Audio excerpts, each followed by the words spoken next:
Hello, guys! Welcome back to another episode of Is to the Ist. Apparently I have to do the intro to this in full cheese mode because Howard wants the cheese. Don't ask me what that means. I do not know. Don't sell us short on cheese. Anyway, Howard, send Howard cheese, people. The dairyman cometh. The dairyman cometh. But yeah, we're back with some more AI shenanigans, and yeah, got some love bites for me. Now, I love how like Howard's was like world domination and saving the world, and Benedict's is like we're saving and journeying through the metalverse and these lovely expanding stories, and mine is like self-contained within one building. But let's get the first picture up. I'm going to put the first picture on screen right now. If that's all right. It kind of spoils it. I got like the whole build up, man. All right. All right. No, I'll tell you when to do the pictures. I apologize, cheese man. All right, okay. So it's Halloween, or it just has been Halloween yesterday as of recording this. I'm going to be the third one that drops, or I'll probably be the latest. So I'm feeling in a little bit of a spooky mood. So I was like, I'm going to take that. I'm going to make a little bit of a short story with the AI. So I'm going to go into what I had to do with the AI first before we get into the story. Okay. Like Howard and Benedict, I had problems with the band names, their instruments, kind of keeping it all together, a little bit like Howard's, where, you know, like Asami would suddenly start playing the drums, and I'm like, no, she's the singer. Oh, right, sorry, Asami for you. Yeah, like that's what I was like, you know, and then like, you know, Miyako would start playing the bass guitar. I'm like, no AI. The first problem I did have, which was actually really, really good, but also a little bit weird, is when I typed in Love Bites the first time, the AI actually recognized who they were, but it actually didn't include Fami. It was including Mio. So I had to change that slightly. Yeah, I know, that was heartbreaking. That was a heartbreaking moment for me. I read it and I was like, oh, Mio. So I had to change that a little bit, and then I had to like kind of tell the AI to stay on track with like who's who and stuff like that, because it would just like, it would get halfway through the story and then like just like trail off on its own. I'm like, I had to keep bringing it back, like no. So that's what we did. So it's not as bombastic, I think, as yours too, but I think it's going to be pretty cool. So I'm going to set the mood. Obviously I'm recording this one, so I'm going to be reading this off my second monitor, so I'm going to be looking away a little bit, so I do apologize. But we're going to do this. You ready? You guys ready? We'll be listening to the beat of your voice. So this is the story that after a little bit of curating, you managed to get AI to write about Love Bites, along with the AI images that you got for this. Tell me when to put them up, and I will get them on screen for you. Okay. All right. Now, here we go. Once upon a moonlit night in the dark heart of Transylvania, the renowned heavy metal band, the Love Bites, were preparing for the most epic gig of their lives. The atmosphere was electric as the girls, Asami, Fami, Haruna, Miyako, and Midori, tuned their guitars and adjusted their outfits backstage. Their fans had gathered from all over the world to witness this historic performance. Good intro there. I was about to say, why is Haruna tuning her guitar? I just think they meant in general, Howard. Come on, man. As the clock struck midnight, the stage lights flickered to life, casting an eerie glow over the enthusiastic crowd. Love Bites were ready to unleash their music upon the world. The moment they stepped onto the stage, the presence was felt by all, and the crowd erupted into cheers and applause. But just as the band started But just as the band had started their first song, chaos erupted in the audience. A shadowy figure emerged from the darkness, a vampire with piercing red eyes and an insatiable thirst for blood. In the blink of an eye, he sank his fans into an unsuspecting concert goer. Go AI there. And the victim's eyes. And the victim's eyes. Paying patron. Yeah, paying patron. A concert goer. And the victim's eyes turned blood red, marking the beginning of a vampiric transformation.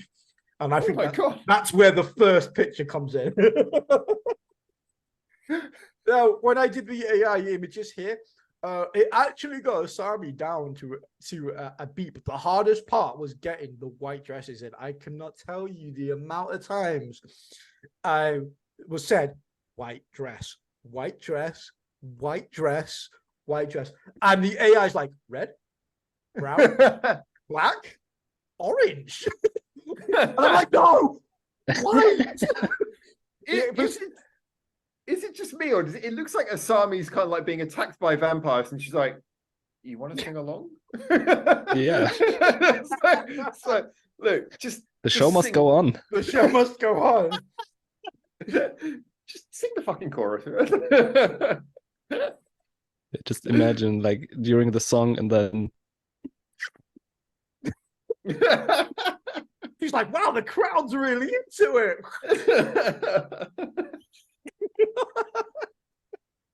Oh dear. Yeah, these pictures are actually really they're really quite atmospheric. Yeah, they really work with like the story thus far. Well, the second one's supposed to be Midori, but don't show that yet. But like okay. Again, I had problems with the dresses. For some strange reason, the AI did like 2 white dresses compared to like every other color, and I just couldn't nail it down. So that was the only reason why I only picked these 2 pictures. Because... Also, one guy has a sword. Yeah, I noticed that. Whoa, hold up. How did he get into the concert? Oh shit! Yeah, it's like there's some loose security in this gig. Well, you better not. Maybe be that is in your the own... security guy. It's like you better not be bringing in your own drinks. Sword's fine. Yeah, the sword's fine. Yeah. Sorry, a sword's blade. It's a mace. That's fine, but you haven't got a can of Coke, have you? Right. Go on. There's vodka in this Coke. I will say though that image is very, very cool. But I agree actually. Before we started this, we briefly saw that picture. Benedict made a really good point, which is it's very hard to get AI to actually type a word. And the fact that poster at the back actually says "Love Bites," pretty impressive. But the AI didn't try to scramble that. So good job. I'll take the win. But good job, AI. Good job. Good job, AI. Yeah. Should I continue? Yeah, well, of course. Yeah, let's go. All right. The girls of Lovebites saw the madness unfolding. As they knew they had to act fast without missing a beat, they split up, each using their unique talents to fend off the approaching vampires. Asami unleashed her powerful voice to disorient them. Fami, banished her base like Vampire Fami is Fami banished her base like a weapon. Haruna used her agility to dance away from their grasp. Miyako swung her guitar like a battle axe, and Midori whipped out her guitar using the ends as a makeshift stake. Oh my god, this is pretty awesome.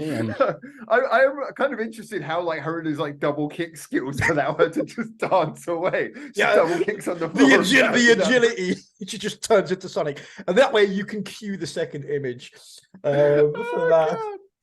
So this was supposed Let me to ask you, did you the night before watch From Dusk Till Dawn or something? No, it was really like that movie. Like it starts all casual, and then everything goes crazy. Like, swap out Selma Hayek with Love Bites, and yeah, here we are. I know, right? Like I said, it was coming up to Halloween. I was in the mood. So amid the chaos, Miyako had an ingenious idea. She started playing a ferocious guitar solo, the notes slicing through the air like a blade. The piercing sound caused the vampires intense pain, forcing them to recoil and cover their ears.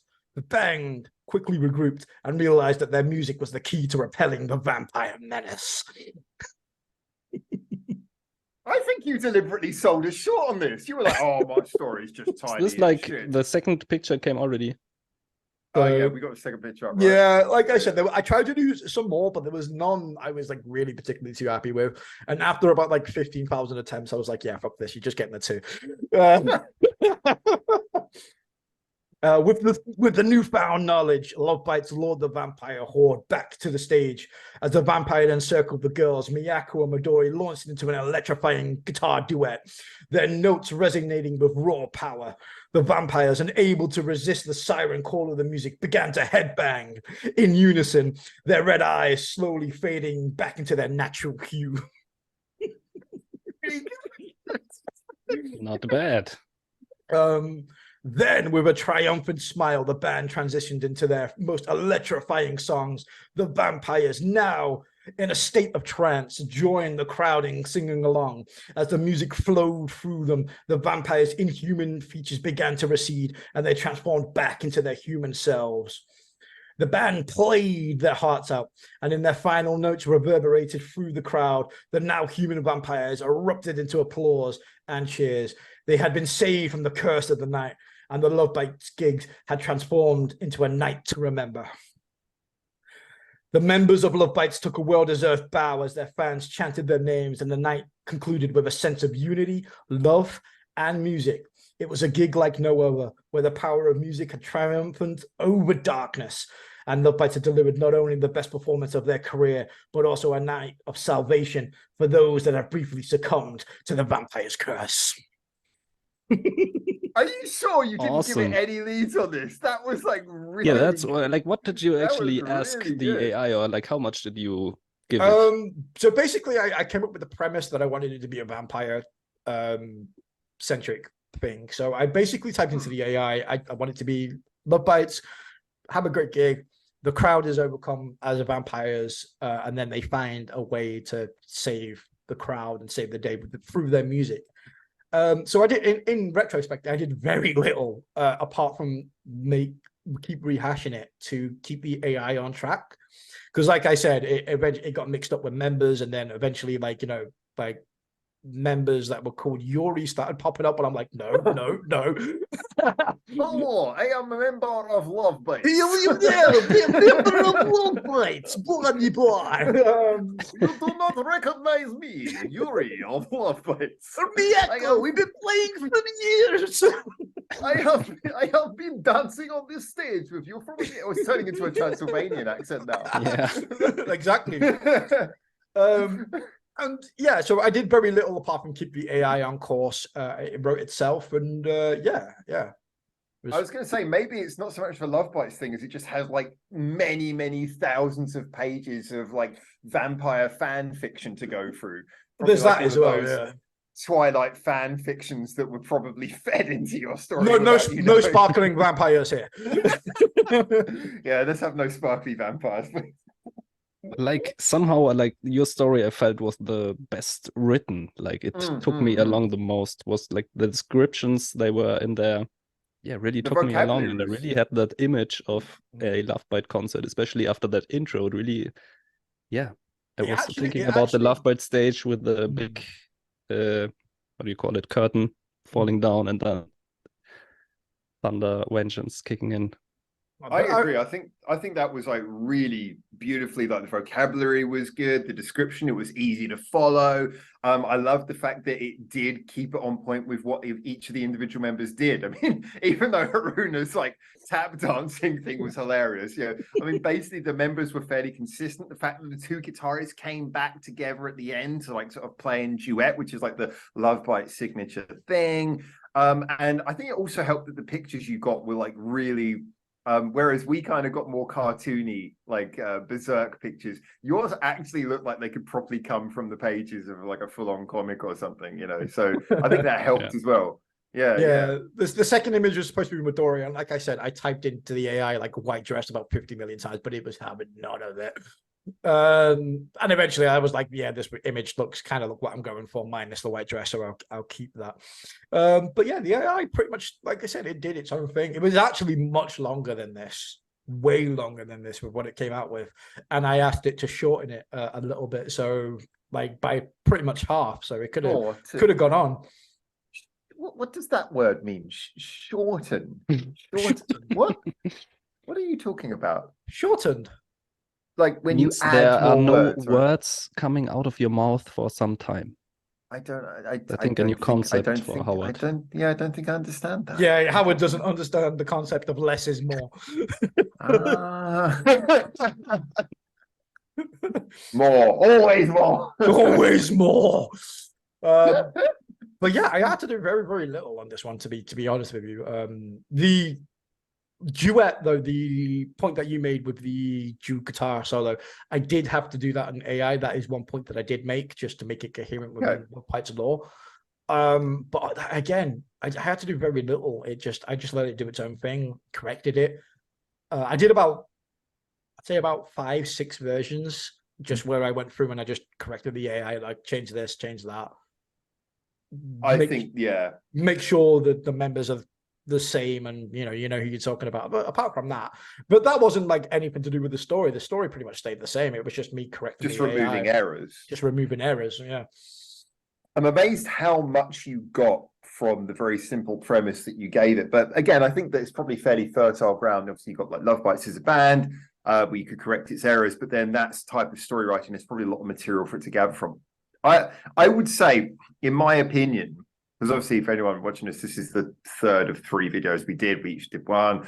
This being the climactic final. I'm glad we did this one last because Lovebites and Neon. That's the kind of interesting one. We obviously had the epic Baby Metal story, which is like, I think like Benedict's one is definitely the most poetic. I mean, I felt like I was listening to some kind of like Shakespearean sonnet, but with the metal verse. It was just unbelievable.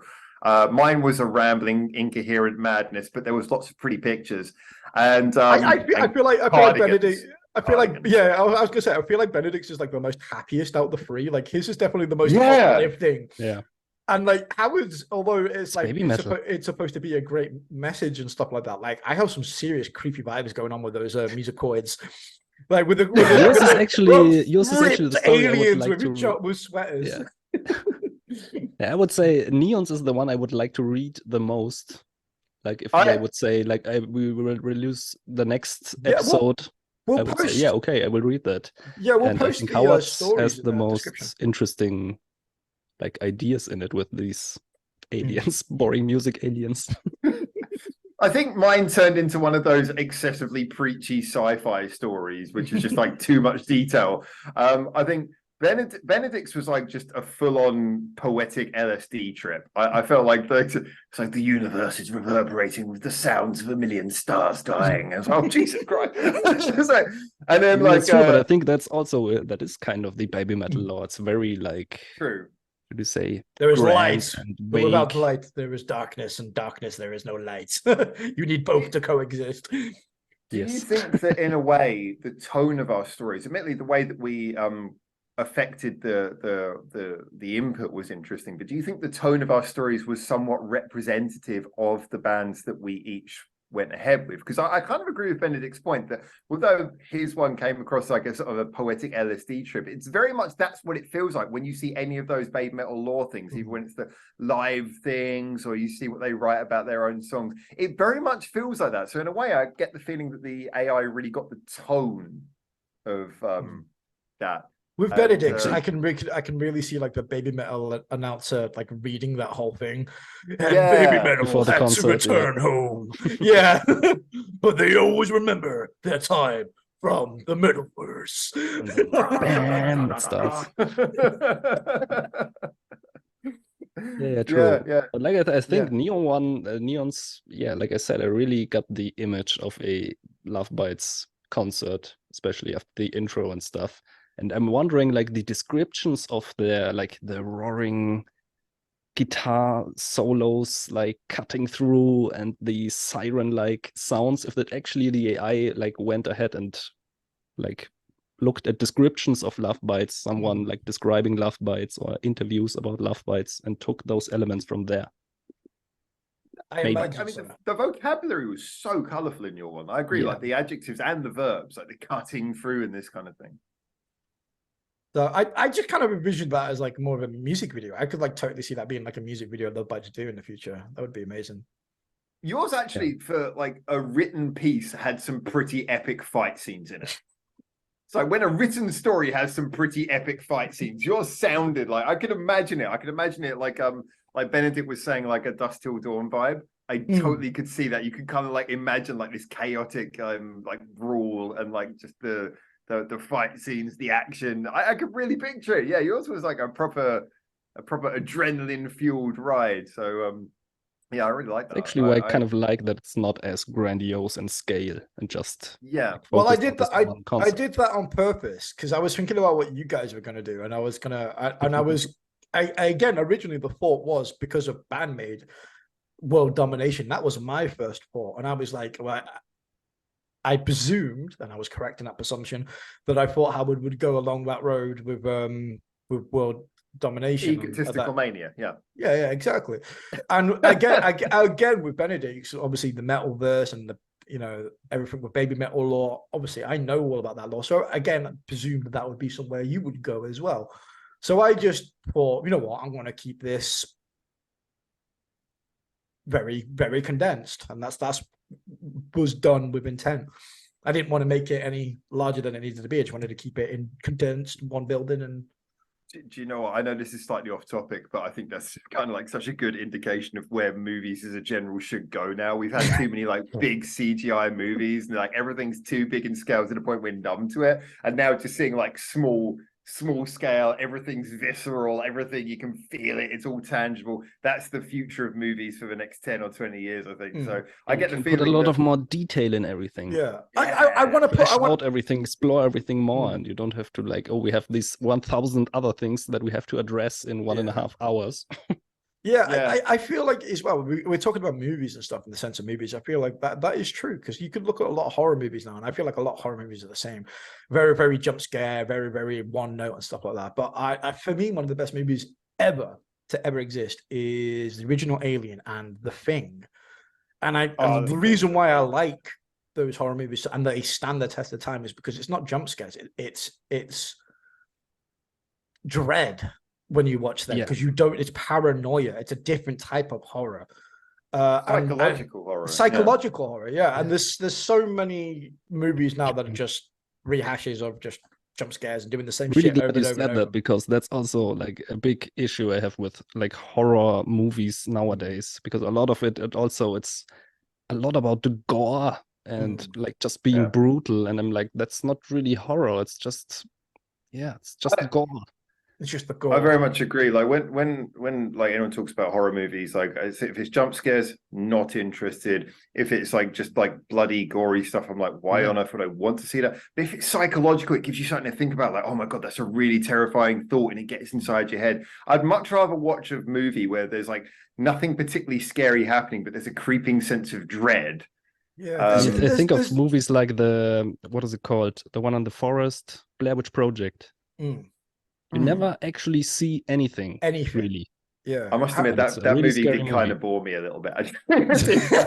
After a while, I started like warning it. There's nothing happening because they don't have the budget. I was like, there's a UFO film that I remember that always used to scare the shit out of me, and I can't remember what it's called. It's called something Skies, like the Burning Skies or something stupid like that. I can't is that the one where they're in the apartment and? I can't remember what it is, but it's about a premise of a guy gets abducted and he gets put back on Earth, but he feels like something's wrong, and he can remember him getting abducted, and he's trying to tell people, but nobody can believe him. It's actually supposed to be X-Files. It's actually supposed to be like a true story. There's actually a book. He wrote a book about it. I think the guy's still alive, but that so movie it's legit. Yeah, but there was something more horrifying about being poked and prodded, and then actually them being like, creepy, monstrous aliens or whatever. It's the tension for that film. It's really, really good one. I totally agree. I mean, like we were talking about, so you mentioned like with The Thing. I mean, like the thing, like, okay, everyone knows it for like the really excessive, like horrifying bits, but those bits only work because they're a payoff to the constant tension of not knowing who's going to be the thing next. So those bits are just to make sure that when you next get the tense moment, you're tensed up because you know how horrific it's going to be. But the horror itself isn't the point. The horror is just there to make sure that you are tense in the moments between. So yeah, I think that's the thing, is it's all about that visceral sort of emotion. And this is I'm gonna draw it back by saying this is why I really thought that your story was so good, is because actually when I was listening to your story, I was actually feeling like, oh, it's awesome, what's gonna happen next? I was like, oh shit, yeah, fighting back with the guitars, yeah, It's same. Yeah, I was like, yeah, kick their asses. I was like, oh my god, I'm really getting into this. If I manage to not slur my words as much, then maybe I can, got a job in me for an audiobook reader. And if people enjoy this, let us know. Then maybe we can try something else with it. Yeah, maybe we'll get Neon to do a new series of kids books. I'm sure if it's suited for kids. Is there a monster under your bed? You damn right there is. Oh yeah. I think that's AI horror books. Yeah. It's like it's going to AI. But you tell them to fight the evil with music, so that's actually pretty good. Yeah, it kind of came back to the one with yours as well, with Baby Metal, with like obviously doing it through the music and resonating and stuff. And I thought that was really kind of cool. I thought it was a little bit cliche, maybe a little bit, but for all intents and purposes, it blame the AI. Blame the AI. I like that. It's a good thing about this. You can shift all the blame to the AI. This is the real reason why AI is going to become the future. Is just because people can go, well, I didn't do it. Fucking blame you. That's the real future of AI right there. I mean, the AI in the future, it's already here, man. I mean, there's already channels now doing AI videos, and nobody's none the wiser. You got AI for freaking music now, voices. I mean, give it another 5-10 years, man. We're gonna be out the job.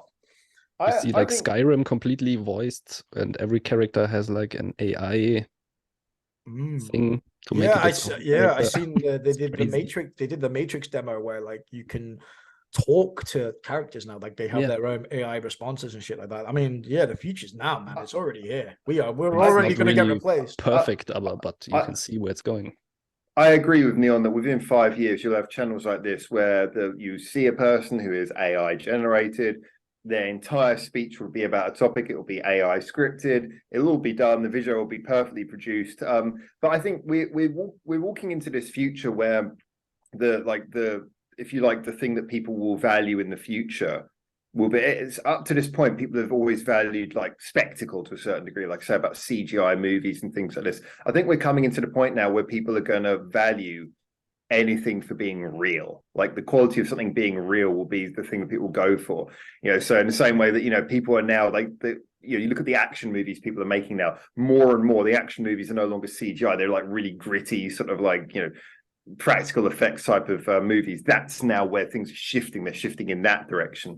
And I think the same thing is going to be true for content, in the world where, there'll be AI writing songs, AI doing art. I don't think that will kill real art. It'll just make real art its own category. It'll mean that people will go to humans because they want something that feels human. And as much as AI will become very good at impersonating that, I think there'll always be a market in anything creative. Certainly anything conversational, people will always feel better. A good example is if you think about like self-driving cars. Self-driving cars as a technology has been possible for quite a while. So why has it taken so long? It's because there's certain things that people just don't really want in the hands of an AI.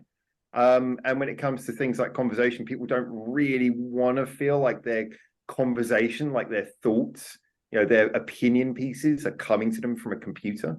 It's all fun when it's the story. It's all fun when it's something like that, and that's what it's being used for.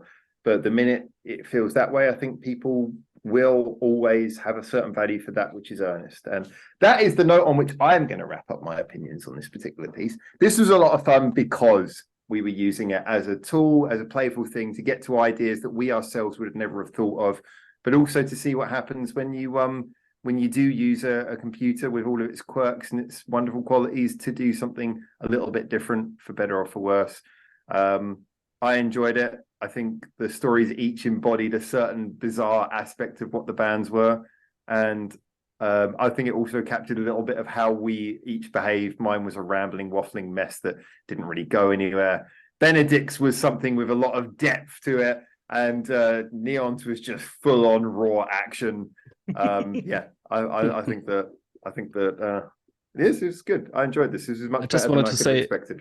something about AI. I think especially when it comes to art, there will always be, it will never be completely overtaken by AI, because AI, it's still artificial. And I think something artificial cannot feel something, might know the definition of a certain feeling and can produce something from that definition, but it will never know how it really is to feel that. And so, yeah, I think, for example, like a song created by an AI will never have the same impact on a human than a song made by a real person, like a good song.